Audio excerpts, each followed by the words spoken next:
নমস্কার বন্ধুরা, বান্টি রান্নাঘরে আপনাদের সকলকে স্বাগত। আর আজকের রেসিপি একেবারে নতুন আর ইউনিক রেসিপি। আশা করছি আপনাদের রেসিপিটা ভালো লাগবে। তো চলুন, তার জন্য অনেক সময় হয় পটল আমরা টাটকা আনি, কিন্তু টাটকা থাকে না। এই রেসিপিটা আপনার টাটকা পটল দিয়েও করতে পারেন, বা অনেক সময় পটল যখন শুকিয়ে যায় সেইভাবেও করতে পারেন, মানে একটু শুকনো হয়ে যায়। ভালো করে খোসাটা বাদ দিয়ে দেবেন পুরো। আর যদি পটল কচি না হয় তাহলে বীজটাকেও বাদ দিয়ে দেবেন।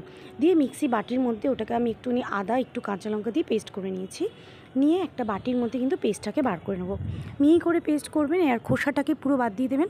আর বীজটা যদি পেকে যায় সেক্ষেত্রে বীজটাকেও বাদ দিয়ে দেবেন। এবারে সেটাকে নিয়ে এর মধ্যে দিয়ে দেবো 2 চামচ পরিমাণ বেসন আর সামান্য কিছু মশলার মধ্যে দিয়ে দেবো অল্প একটু হলুদ গুঁড়ো, অল্প একটুখানি ধনে গুঁড়ো, অল্প একটুখানি লঙ্কার গুঁড়ো, আর তার সঙ্গে একটুখানি দেবো জিরে গুঁড়ো। হাফ চামচেরও হাফ পরিমাণে আমি দিলাম, যে পরিমাণ পটল সেবারে দিয়ে দিলাম একটুখানি নুন দিয়ে এবার কিন্তু বেসনের সঙ্গে ভালো করে মাখিয়ে নেবো। আর এই পর্যায়ে আমি এতে একটু চিনিও দিয়ে দেবো, কিন্তু এটা তাতে টেস্ট অনেকটা বেড়ে যাবে। আর ভালো করে মেখে নেব, আর প্রয়োজন হলে এমনভাবেই মাখবেন ভালো করে সব মশলাগুলো যেন মিশে যায়। তারপরে প্রয়োজন হলে আমি আবারও এতে 1 চামচ মতো বেসন দিলাম। মোট আমার 3 চামচ বেসন লাগলো। 6টা পটলের জন্য আমার কিন্তু 3 চামচ বেসন লাগলো। এবারে পরিমাণটা আপনারা যাতে একটা বাইন্ড তৈরি হয়ে যায় সেইভাবে কিন্তু তৈরি করবেন, যাতে করে একটু শক্ত হয়, ডোটা একটু হালকা শক্ত হয়। তো এভাবেই আমি মেখে নিলাম। দিয়ে দিলাম অল্প পরিমাণ নুন, স্বাদ মতো নুন দেবেন। অল্প, খুব বেশি দেবেন না, কারণ পরবর্তীকালে আবারও নুন অ্যাড হবে। সেক্ষেত্রে এবার দেখতেই পাচ্ছেন মোটামুটি এটা কিন্তু মাখা আমার হয়ে গেছে। আর প্রয়োজনে আপনার এবারে কড়াইয়ের মধ্যে দিয়েছি সর্ষের তেল। অবশ্যই সর্ষের তেলটাকে গরম করে নিয়েছি, আপনারা চাইলে সাদা তেলেও করতে পারেন।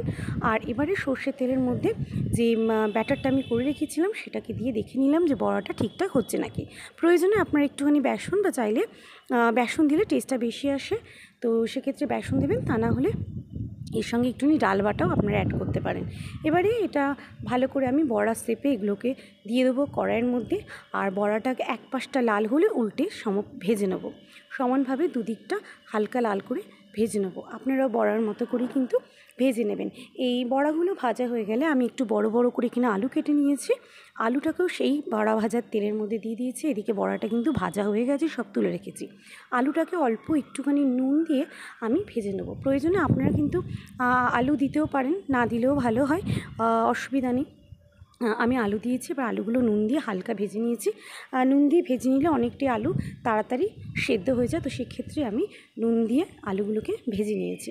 এবারে ওই তেলের মধ্যেই দিয়ে দেবো সামান্য কিছু উপকরণ, যেমন তেজপাতা, একটুখানি জিরে ফোড়ন দিয়ে এর মধ্যে দিয়ে দিলাম একটা টমেটো আমি গ্রেট করে রেখেছিলাম, আর হাতে গ্রেটারের সাহায্যে গ্রেট করেছিলাম। আর 1 ইঞ্চি পরিমাণ আদাও আমি গ্রেট করে এতে দিয়ে মশলার সঙ্গে কষিয়ে নেবো তেলের সঙ্গে। এবারে রেগুলার মশলার মধ্যে আমি যা যা ভিজিয়ে রেখেছিলাম, হাফ চামচ লঙ্কা গুঁড়ো, হাফ চামচ জিরে গুঁড়ো, হাফ চামচ ধনে গুঁড়ো আর হলুদ গুঁড়ো মিশিয়ে রেখেছিলাম, সেটাকেও টমেটো আর আদার মধ্যে কিন্তু ফোড়ন দিয়ে ভালো করে নাড়াচাড়া করে এবারে এটাকে মিশিয়ে নেবো। এমনভাবে মেশাতে হবে যতক্ষণ না তেল ছাড়ছে, ততক্ষণ কিন্তু এটাকে নাড়তে হবে। পরিমাণ মতো নুনও দিয়ে দিলাম, আর নুন দিয়েও এটাকে ভালো করে নাড়াচাড়া করে নেবো। দেখতেই পাচ্ছেন মশলা থেকে কিন্তু তেল ছেড়ে দিয়েছে। মোটামুটি তেল ছেড়ে দিলে এর মধ্যে অ্যাড করে দেবো ভেজে রাখা আলুগুলো। এবারে আবারও এটাকে আলুর সঙ্গে ভালোভাবে কষবো। এই রেসিপিটা খুবই নিরামিষ আর বেশ খেতে ভালো লাগে। আপনারা যারা পটল অনেকেই হয়তো পছন্দ করেন না, ঘরে যেমন আমার ছেলেই কিন্তু পটল খায় না, সেক্ষেত্রে আমি এইভাবে পটল রান্না করে দিই। আর আপনারা চাইলে অনেক সময় যদি পটল শুকিয়ে যায় এই রেসিপিটা কিন্তু করতে পারেন, সেক্ষেত্রে কিন্তু বেশ ভালো হয় খেতে। আর এবারে কিন্তু জল দিয়ে দিলাম, অবশ্যই গরম জল অ্যাড করবেন। আর জলটা ফুটতে শুরু হয়ে গেলে ভেজে রাখা আলুটা সেদ্ধ হয়েছে কিনা একটু দেখে নেব। দেখতেই পাচ্ছেন আমার কিন্তু আলুটা সেদ্ধ প্রায় হয়ে এসেছে। আবারও একটুখানি নাড়াচাড়া করে নেব। আর এতে কিন্তু আপনারা অল্প পরিমাণে চিনি অ্যাড করবেন, যেহেতু নিরামিষ রেসিপি চিনিটা কিন্তু দিলে টেস্টটা অনেক বেড়ে যাবে।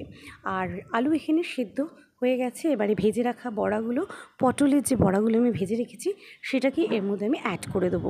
এই বড়াগুলো দিয়ে অল্প একটু ফুটিয়ে নেবো, আর ঘি গরম মশলা দিয়ে এটাকে পরিবেশন করব গরম ভাতের সঙ্গে। খেতে বেশ মজার, আর ভাতের সঙ্গে পরিবেশনা করে দিয়েছি।